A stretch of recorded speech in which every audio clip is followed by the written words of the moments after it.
अस्सलाम वालेकुम। उम्मीद करते हैं कि आप खैर अफ़ियत से होंगे और दुआ करते हैं कि अल्लाह ताला हम सबको अपने हिफ्ज़ व अमान में रखे। नाज़रीन किराम, आपको पता है कि हमारे चैनल के ऊपर आपको सोलर सिस्टम के बारे में जो है वो मालूमात दी जाती हैं। तो अगर आप चाहते हैं कि आपको सोलर सिस्टम के बारे में मुकम्मल आगाही हासिल हो, आप अपने घर के अंदर जो लगा सोलर सिस्टम है या आप अगर सोलर सिस्टम लगवाना चाहते हैं तो आपको इसके बारे में जो है कुछ आगाही हासिल हो, तो आप हमारे इस अदना से चैनल को आपने लाजमी सब्सक्राइब करना है और साथ में लगे हुए बेल आइकॉन के बटन को टच करना है ताकि सोलर के बारे में वक्तन फ़वक्तन जो हम वीडियो अपलोड करते रहते हैं वो आपको बर वक्त जो है उसका नोटिफिकेशन जो है पहुँच सके। तो आज के व्लॉग के अंदर हम आपको बताएंगे कि सोलर सिस्टम को आपके लिए समझना क्यों ज़रूरी है। सोलर सिस्टम का जो ब्रेकर है, डीसी ब्रेकर, जो कि सोलर पैनल से आता है और इन्वर्टर के दरमियान में लगा होता है, सोलर पैनल और इन्वर्टर के दरमियान में लगा होता है, उसके ख़राब होने की वजह से इन्वर्टर के ऊपर क्या डिस्प्ले होता है, अगर वो सही काम कर रहा है तो फिर क्या उसके ऊपर जो है इन्वर्टर की स्क्रीन के ऊपर डिस्प्ले होता है। इसके बारे में जब आज के व्लॉग के अंदर जब हम बात करने जा रहे हैं, तो ये हमारे पास जो है वो 1 किलोवाट का सोलर सिस्टम लगा हुआ है। ये आप देख सकते हैं कि ओपन डीपी बॉक्स के अंदर एक एसी ब्रेकर लगा हुआ है, एवी प्रोटेक्शन लगा हुआ है और दूसरा जो है वो डीसी ब्रेकर लगा हुआ है। ये हमारे पास ओपन आप देख सकते हैं कि ऊपरी हिस्से के अंदर जो है वो होम एज का 1 किलोवाट का सोलर सिस्टम सोलर इन्वर्टर जो है वो लगा हुआ है। तो ये जो सोलर सिस्टम है ये 1 किलोवाट का है। इसके साथ जो वो एक बैटरी अटैच है। तो ये ओपन डीपी बॉक्स के अंदर आप इसके बाकायदा प्रॉपर तौर पर इसका काम किया गया है, जिसके अंदर आप देख सकते हैं कि डीसी ब्रेकर वगैरह भी लगे हुए हैं और इसके अलावा बैटरी और सोलर के दरमियान भी एक डीसी ब्रेकर जो है वो लगाया गया है। तो नाज़रीन किराम, हम आपको बताते चलें कि यहाँ पर आप देख सकते हैं कि डीसी ब्रेकर ख़राब होने की वजह से सोलर का सिंबल तो आ रहा है, लेकिन उससे जो करंट है वो आगे नहीं जा रही, वो ना बैटरी को चार्ज कर रही है, ना वो घर का लोड चला रही है। तो इसकी क्या वजह है, ऐसा क्यों हुआ है? तो इसके जांचने के लिए हमने खुद ही अपने ताईं जो है ये सोलर पैनल से लेकर इन्वर्टर तक की तमाम वायर को चेक किया, इसके जोड़ों को चेक किया। अगर जोड़ लूज़ थे तो उन्हें हमने टाइट किया और उसके ऊपर जो अच्छे तरह से जो वो तार के ऊपर जो है वो टेप हमने कर दी।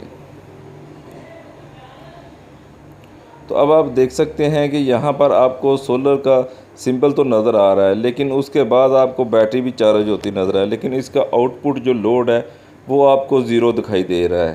तो इसी तरह इसके जो वोल्ट हैं वो आपको नज़र आएंगे, लेकिन इसके एम्पेयर जो हैं वो ज़ीरो आ रहे हैं। आप हैरान होंगे, वोल्ट तो आ रहे हैं लेकिन एम्पेयर ज़ीरो आ रहे हैं, इसकी क्या वजह है? इसके बारे में जब हम आगे चलकर आपको इसी वीडियो के अंदर जब वो बताएंगे। यही जो नुक्स है जो जिसको हमने ढूंढने की कोशिश की थी। तो इसके लिए हमने बाकायदा तौर पर जो है सोलर पैनल से लेकर इन्वर्टर तक तमाम तारों को चेक किया और इसके अलावा डीसी एम्पेयर मीटर से जो है वो हमने इसके एम्पेयर चेक किए, जो कि सोलर से डीसी ब्रेकर तक तो आ रहे थे, लेकिन डीसी ब्रेकर से इन्वर्टर तक जो एम्पेयर थे वो ज़ीरो थे। तो नाज़रीन इकराम, इस तरह हमें मालूम हुआ कि जो हमारा नुक्स है, जो फॉल्ट है वो डीसी ब्रेकर के अंदर है। लेकिन डीसी ब्रेकर को हमने चेक किया तो डीसी ब्रेकर जो है वो ठीक तरह से काम कर रहा था। डीसी ब्रेकर जैसे काम करना चाहिए उसको, उसी तरह हमने उसको चेक किया, वो डीसी ब्रेकर जो है वो ठीक काम कर रहा है। लेकिन उसके बावजूद जो है हमारा इन्वर्टर जो है वो डिस्प्ले में कमी बेशी कर रहा था, डिस्प्ले उसका ठीक नहीं आ रहा था, क्योंकि उसके आगे जो घर का लोड है वो ज़ीरो जा रहा था। और यहाँ तक कि बैक वक्त जो है सोलर और वापडा दोनों से जो बैटरी भी चार्ज कर रहा था। तो यहाँ पर भी आप देख सकते हैं कि ये इस वक्त सोलर से बैटरी चार्ज कर रहा है, लेकिन उसका जो आउटपुट है वो ज़ीरो है। तो इस तरह नाज़रीन के नाम, हमने ओपन डीपी बॉक्स के अंदर जो है वो अपने ब्रेकर्स को चेक किया, एवी प्रोटेक्शन जो मीटर हमने लगाया है उसको भी दोबारा चेक किया, इन्वर्टर की वायर जो है तमाम वायरें जो हैं जो कि इन्वर्टर तक जाती हैं उन्हें भी अच्छी तरह से हमने चेक किया, बैटरी के साथ जो वायर लगी हुई है उसे भी चेक किया और बैटरी और इन्वर्टर के दरमियान जो डीसी ब्रेकर लगाया गया था उसे भी हमने चेक किया। लेकिन बिला आखिर जो है वो हमें नुक्स जो है वो डीसी ब्रेकर के अंदर ही मिला है। तो यहाँ पर आप देख सकते हैं कि डीसी ब्रेकर से जो है वो लाइट आ रही है और उसके चार्जिंग भी हो रही है, लेकिन आगे जो है वो लाइट ज़ीरो पे शो कर रही है। नाज़रीन किराम, सोलर पैनल से आने वाली वायर जो थी, जो कि डीसी ब्रेकर से गुज़रने के बाद इन्वर्टर के अंदर जाती थी, जब हमने डीसी ब्रेकर के अंदर उस वायर को देखा तो वहाँ पर स्पार्किंग थी। तो हमने उस तार को निकालने के बाद उसे अच्छी तरह से फोल्ड किया और दोबारा जो डीसी ब्रेकर के अंदर लगाकर उसके पेच वगैरह अच्छी तरह से टाइट किए। तो इससे क्या हुआ कि डीसी ब्रेकर जो कि बार बार गर्म होने के बाद जब वो ट्रिप कर जाता था, उसकी ट्रिपिंग का जो है वो ख़ात्मा हो गया। और इसके अलावा जो है वो सोलर पैनल की करंट जो है वो अच्छी तरह से जो है वो इन्वर्टर तक जाना शुरू हो गई। इन्वर्टर के अंदर जो है वो एम्पेयर शुरू हो गए और इन्वर्टर ने भी जो है डिस्प्ले मुकम्मल करके जो है वो हमें दिया, जिससे हमें जो है बैक वक्त सोलर शो होने लगा और सोलर से आगे घर का जो लोड है वो भी चलने लगा। इसके अलावा जब सोलर आउट होता है तो वापस से ये लोड चलना शुरू हो जाता है।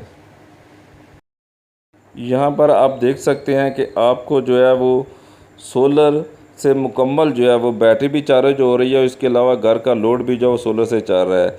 इसके अलावा नाज़रीन यहाँ पर मैं आपको ये बात भी बताता चलूँ कि जब सोलर आउट होता है तो वापस से ये लोड जो है वो चलना शुरू हो जाता है। अगर बैटरी डाउन हो तो वापस से चार्ज इसकी शुरू हो जाती है। तो ये कुछ छोटी सी मालूमात थी जो आप लोग अपने तय भी ये काम जो है वो कर सकते हैं। इसके लिए आपको अपने सोलर सिस्टम के बारे में थोड़ी सी जो है वो इन्फॉर्मेशन होनी चाहिए, समझ बूझ होनी चाहिए। आपको भी कोशिश करनी चाहिए कि आपने भी अगर सोलर सिस्टम इंस्टॉल किया हुआ है तो उसके बारे में जो है थोड़ी बहुत ही जानकारी रख सकें, ताकि आपको बवक्त ज़रूरत जो है वो काम आ सके। तो ये छोटा सा फॉल्ट था जो हमने अपने ताईं जो है वो ढूंढने की कोशिश की है। उम्मीद करता हूँ कि आपको हमारी आज की वीडियो अच्छी लगी होगी। अपनी दुआ में याद रखिएगा। अस्सलामु अलैकुम।